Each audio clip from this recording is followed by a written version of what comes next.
Buenas, sean bienvenidos todos, directivos y hermanos.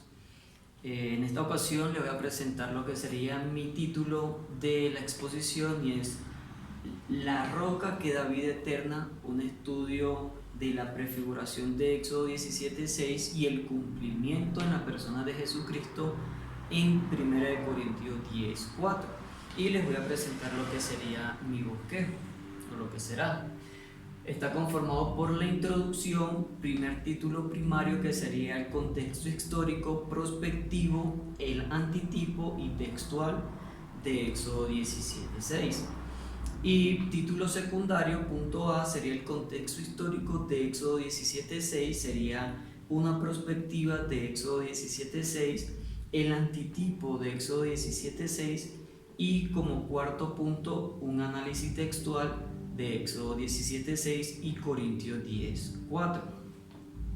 Y segundo punto primario es la roca de 1 Corintios 10:4 y el cumplimiento en Jesucristo. Por último, conclusión y bibliografía.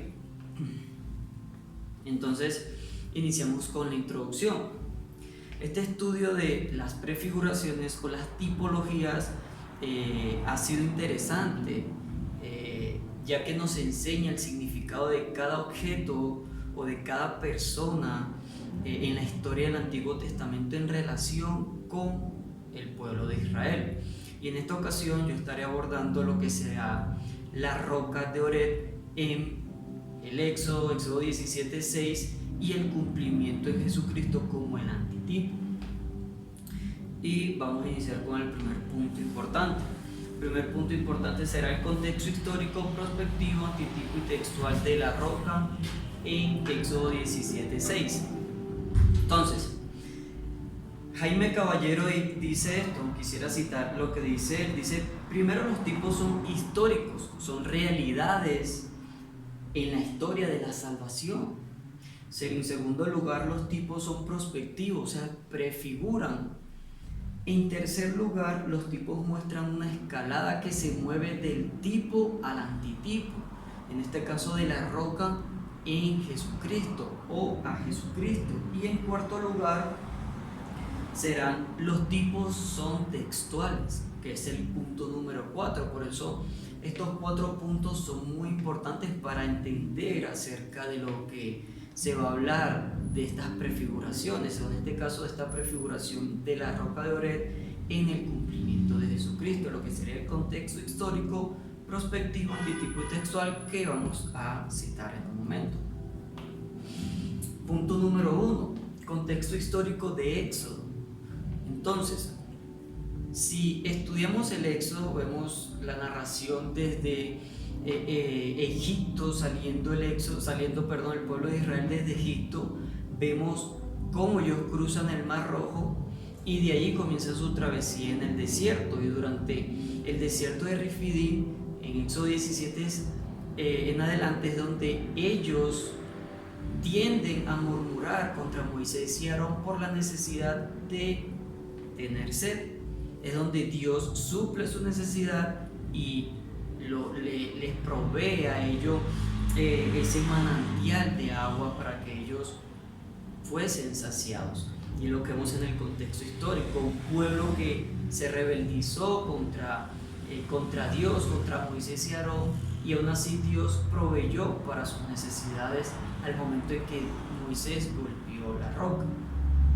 Una perspectiva de Éxodo, vemos que en el Éxodo destaca una perspectiva importante y es hablando acerca de esta roca, acerca del agua, de cómo la roca fluyó agua en el momento que Moisés golpeó esta roca brota agua. Y Cosquest nos enseña, es una aplicación web, nos enseña que, y dice que cuando Moisés golpeó la roca, asimismo brotó agua, y asimismo es cuando la roca Dios la golpeó, siendo Jesucristo mismo cuando murió en la cruz para la salvación del pueblo. Esta es una perspectiva igual, da la igualdad. Ahora, punto número 3, el antitipo de Éxodo. Vemos que este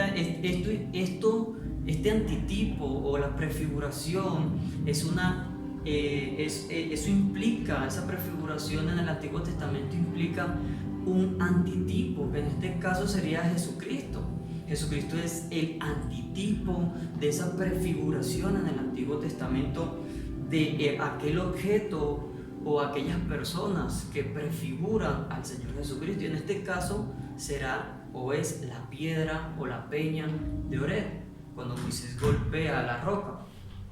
Punto número 4 sería lo que es un análisis textual de Éxodo 17:6 y Corintios 10:4. Entonces, vemos que este análisis nos enseña que Dios provee para la necesidad del pueblo de Israel, de acuerdo a Éxodo 17:4. Dios provee para ellos, milagrosamente para sus necesidades. Vemos que la roca es el símbolo de la salvación para el pueblo de Israel en medio del desierto de Refidim. En la necesidad de ser saciados, Moisés ora al Señor y el Señor provee a través de la roca. Y en tercer lugar, la confianza de Moisés en el Éxodo durante la travesía que ellos llevaban por el desierto.